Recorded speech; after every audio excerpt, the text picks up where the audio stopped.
Today we're going to talk about the story of the three little pigs. One of the three little pigs makes his house out of straw. This is straw. It's like a bunch of hay, like dried grass that's sometimes used to feed animals. Of course, this is sticks. Where do sticks come from? Trees. This is the bricks. Bricks are made from clay. When the clay dries, the bricks become very hard. So I want you to listen to the story and see if it sounds familiar and is the same version as the story that you've heard before. Once upon a time, there were three little pigs who lived with their mother.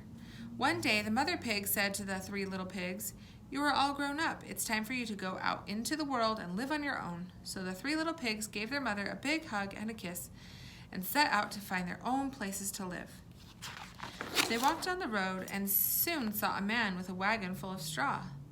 "Why, I could build a house of straw in no time," thought the first little pig. So the first little pig said to the man, "Please, sir, may I have some straw so that I may build a house?" The kind man gave him the straw, and the first little pig quickly built his house. He finished so quickly that he lay down in the shade to take a nap for the rest of the day. The other two pigs continued on their way. It wasn't long before they passed a man with a cart full of sticks. I could build a house of sticks," thought the second little pig. "It will take a little more time than my brother's house of straw, but it will be a fine house." So the second little pig said to the man, "Please, sir, may I have some sticks so that I may build a house?" The kind man gave him the sticks, and the second little pig set about building his house. He finished the house in a little while, and then he too lay down, content in the shade, to take a nap. The third little pig continued on his way. In a little while he passed a man with a wheelbarrow full of bricks. "Aha, I could build a house of bricks," thought the third little pig. "It's true that it will take more work than the houses of my brothers, but it will be well worth it." So he said to the man, "Please, sir, may I have some bricks so that I may build a house?"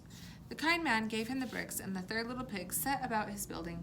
He worked and worked in the hot afternoon sun, taking care to lay each brick just so. At about this time, a mean and wretched big bad wolf came trotting down the lane. He saw the first little pig napping in the shade of his straw house. "Yum, yum, that pig would make a tasty bite to eat," thought the big bad wolf. But the little pig saw him coming and ran inside his house of straw, slamming the door behind him.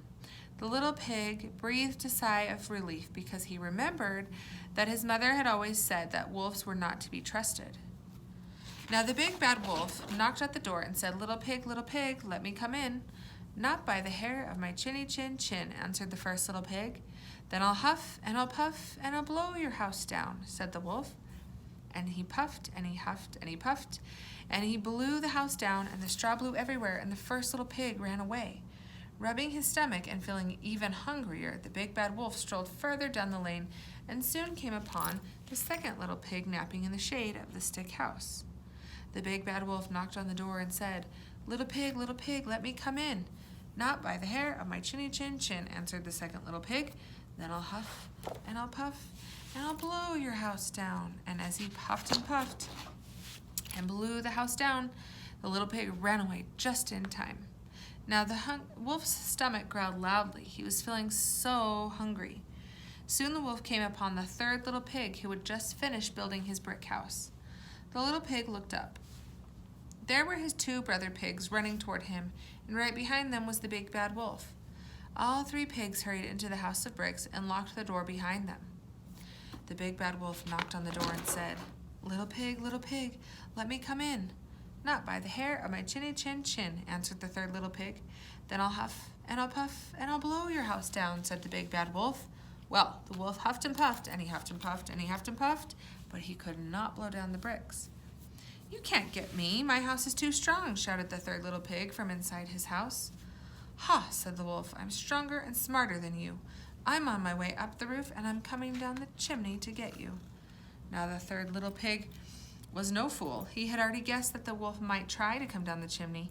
He already had a blazing fire in the fireplace and a big kettle of boiling water heating over the fire. Blazing means very hot, hot and bright. Thinking that he was clever as could be, the wolf jumped down the chimney and splash, he fell right into that boiling hot water. that was the end of the big bad wolf, and the 3 little pigs lived happily ever after. Okay, who are the characters in this story? There's a couple of characters in the story. The 3 pigs, right? And the big bad wolf.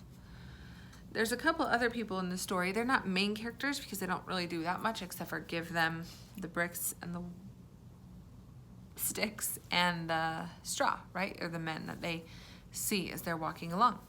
But they're not really main characters. The main characters are the wolves. No, the pig and the wolves. No, the pigs and the wolf. There was a word in there called blazing. Blazing means super hot and bright. I'm going to say a word. I want you to tell me if it's blazing or not blazing. The sun. Blazing, right? The ocean. That's not blazing. A fire. Blazing. And ice. That's not blazing, right? Okay, that's it for today. We'll continue our stories next week. Talk to you soon.